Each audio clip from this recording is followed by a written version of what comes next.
반갑습니다. 강철 주식TV입니다. 오늘의 주인공은 바로 두산 로보틱스입니다. 국내 협동 로봇 대장주로 불리는 두산 로보틱스, 두산 로보틱스, 두산 로보틱스. 오늘 이 시간에 뼛속까지 파헤쳐 보겠습니다. 영상 시작 전에 좋아요와 구독, 그리고 알림 설정 한 번씩 눌러주시고요. 댓글에 두산 파이팅 남겨주시면 저희가 다 챙겨보겠습니다. 강철 주식TV가 오늘 이 시간 이 순서로 진행하겠습니다. 첫째, 회사 한 줄 정리. 둘째, 핵심 사업 구조. 셋째, 최근 호재와 조심할 일. 넷째, 왜 지금 다시 주목받는지. 다섯째, 성장 청사진. 여섯째, 구조적 리스크와 결론까지 순서대로 짚어드리겠습니다. 먼저 이 회사 한 줄 정리해드리겠습니다. 두산 로보틱스는 2015년 두산그룹 계열사로 출발해서 국내 협동 로봇 시장을 개척해온 회사고요. 2023년 10월 코스피에 상장했습니다. 특히 핵심은 이겁니다. 두산 로보틱스는 단순히 로봇을 만드는 회사가 아니라 하드웨어에 인공지능 소프트웨어를 얹어서 완성형 자동화 솔루션을 파는 방향으로 체질을 바꾸고 있는 회사라는 점입니다. 특히 시장이 주목하는 세 가지를 짚어드릴게요. 첫째, 협동 로봇 하드웨어 사업입니다. 국내 협동 로봇 시장 대표 기업으로서 조립과 포장, 팔레타이징까지 다양한 산업 현장에 로봇을 공급하는 회사의 캐시카우입니다. 둘째, 인공지능과 소프트웨어 내재화입니다. 소프트웨어 전문 기업을 인수하고 미국 인공지능 시스템 기업과 손잡으면서 로봇이 스스로 판단하고 움직이는 이른바 피지컬 인공지능으로 사업을 확장하고 있습니다. 셋째, 글로벌 시장 확장입니다. 인건비가 높은 해외 시장을 집중 공략하면서 북미 지역 거점도 넓혀가고 있고요. 하드웨어의 안정적인 매출과 소프트웨어의 미래 성장성이 동시에 두산 로보틱스를 밀어올리고 있습니다. 오늘은 특강이라 매수 매도 타점은 따로 안 나갑니다. 그럼에도 이 종목 매수 매도 타점이 궁금하신 분들은 화면에 보이시는 번호 010-3306-3143로 두산이라고 문자 한 통 남겨주시면 저희가 구독자님이라고 저장해두고 좋은 자리가 나올 때마다 따로 챙겨드릴게요. 분명히 아셔야 할 것은 저희는 절대로 여러분들께 금전 요구를 하지 않는다는 겁니다. 만약 누가 저희 강철 주식TV 담당자라면서 접근해서 돈을 요구하면 그건 100% 사칭이니까 칼같이 차단하시면 됩니다. 자, 그럼 두산 로보틱스가 왜 지금 다시 주목받느냐? 핵심 키워드 한 줄로 뽑으면 삼성발 로봇 빅뱅입니다. 오늘 삼성전자가 로봇 전담 조직을 새로 꾸렸다는 소식이 나오면서 두산 로보틱스 주가가 하루 만에 10% 넘게 급등했고요. 최대 주주인 두산 역시 15% 넘게 크게 올랐습니다. 여기서 핵심 포인트, 그동안 국내 협동 로봇 대장주로 저평가돼 있던 종목이 대기업이 시장에 뛰어든다는 소식 하나에 다시 재평가받는 흐름이 시작됐다는 겁니다. 다만 최근 두 달 사이 고점 대비 크게 조정받은 종목인 만큼 오늘 급등만 보고 지금 당장 쫓아 들어가기보다는 흐름을 냉정하게 보셔야 하는 상황입니다.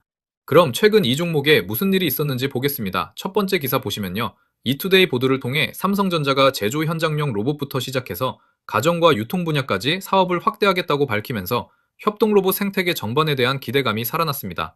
두 번째 기사 보시면요. 같은 소식으로 두산 로보틱스는 하루 만에 10% 넘게, 최대 주주 두산은 15% 넘게 오르면서 그룹 전체가 로봇 테마 수혜주로 다시 부각되고 있습니다. 반대로 최근에 조심할 일도 있었어요. 첫째, 변동성이 정말 큽니다. 올해 6월 초 17만원대까지 찍었던 사상 최고가가 두 달이 채 안 되는 사이에 6만원대까지 밀려 내려왔습니다. 둘째, 매물대 저항이 만만치 않습니다. 10만 4천원에서 11만 4천원대 구간에 전체 거래의 20% 넘는 매물이 쌓여 있어서 지금 가격대에서 반등하더라도 그 구간을 뚫고 올라가는 데는 시간이 걸릴 수 있습니다. 셋째, 아직 실적으로 완전히 증명된 회사는 아니라는 점입니다. 그래서 이 구간에서는 한 번에 몰빵하기보다 분할로 대응하시는 게 안전합니다. 그럼 이 회사의 실적과 경쟁력은 어느 정도일까요?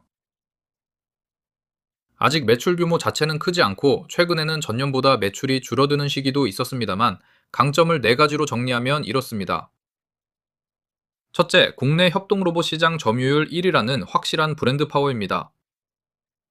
둘째, 소프트웨어 기업 인수를 통한 기술 내재화입니다. 셋째, 해외 인공지능 기업과의 파트너십을 통한 완성형 로봇 솔루션 경쟁력입니다. 넷째, 두산그룹이라는 든든한 최대 주주를 등에 업고 있다는 점입니다. 여기서 핵심 포인트, 국내 협동 로봇 시장에서는 두산 로보틱스와 레인보우 로보틱스가 양강 구도를 형성하고 있고요.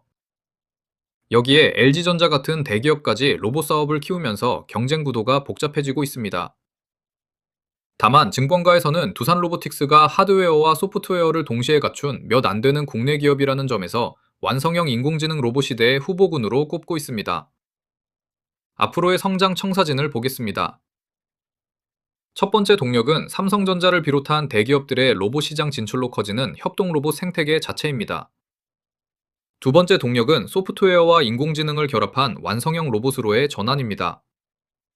미국 인공지능 기업과 손잡고 양팔 조립이나 포장 같은 고난도 작업까지 로봇이 스스로 판단해서 처리하는 솔루션을 준비하고 있습니다.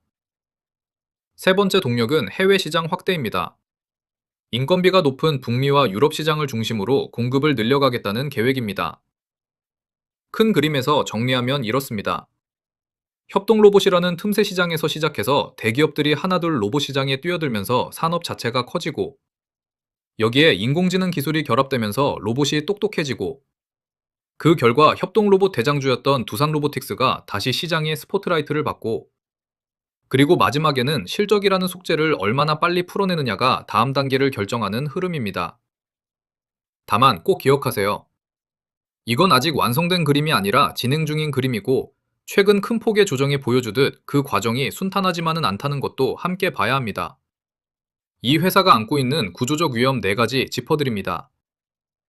첫째, 6월 초 고점 대비 2달도 안 돼 큰 폭으로 조정받은 데서 보듯 변동성이 매우 큰 종목입니다. 둘째, 매출이 오히려 줄어든 시기도 있었을 만큼 아직 실적이 완전히 뒷받침되지는 않고 있습니다. 셋째, 10만원대 초중반에 쌓인 두꺼운 매물대가 상승 국면마다 발목을 잡을 수 있습니다. 넷째, 로봇 산업 자체가 아직 초기 단계라 기대감만큼 실제 매출로 이어지는 데는 시간이 걸릴 수 있습니다. 그래서 한 번에 몰빵하지 말고 나눠서 대응하시는 걸 다시 한번 당부드립니다. 오늘 내용 딱 3가지로 정리하겠습니다. 첫째, 두산 로보틱스는 국내 협동 로봇 대장주로서 삼성전자발 로봇 빅뱅의 대표 수혜주로 다시 주목받고 있습니다. 둘째, 다만 6월 초 사상 최고가 이후 큰 폭의 조정을 거친 만큼 매수를 서두르시기보다는 신뢰 회복을 확인하면서 접근하실 구간입니다. 셋째, 10만원대 초중반의 두꺼운 매물대를 넘어서는지가 다음 국면을 가늠하는 핵심 관전 포인트입니다. 좋은 종목과 좋은 매수 타이밍은 다를 수 있다는 것. 이게 오늘 특강의 핵심입니다. 타점만 빠르게 받고 대응이 필요하신 분들은 010-3306-3143으로 두산이라고 문자 남겨주시고요. 저희 구독자시면 비용 절대 없습니다. 부담 없이 편하게 문자 남겨주시면 됩니다. 오늘도 행복 하나로 되십시오.